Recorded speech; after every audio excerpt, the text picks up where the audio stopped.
3 zvaigžņu balvu nominācijā Gada uzlacošā zvaigznes saņem Kristians Fokerots. Aicinām Kristianu Fokerotu saņemt 3 zvaigžņu balvu sportā. Kristians Fokerots izcīnījis 2 Eiropas čempionu titulus pludmales volejbolā U20 vecuma grupā un Eiropas čempionu gods arī duetā ar Mārtiņu Pļaviņu. 19 gados sasniedzis to, kas daudziem volejbolā visas dzīves laikā neizdodas.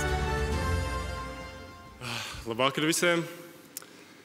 Jā, tiešām liels prieks būt šeit un pat uzvarēt šo balvu, jo atskatoties uz sezonas sākumu, atskatoties pavasarī, es biju ļoti tuvu, lai uz kādu laiku pārtrauktu savu karjeru, zinām iemeslu dēļ, un es arī varēju nebūt šeit šovakar.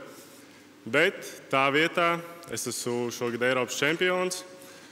Es esmu uzvarējis visus 3 olimpisko spēļu medaļniekus. Man ir elites pasaules posmā medaļa, un es esmu šeit. Tā kā par to jāsaka paldies daudziem cilvēkiem, bet šovakar es gribu pateikt vienu paldies, un tas ir paldies Dievam.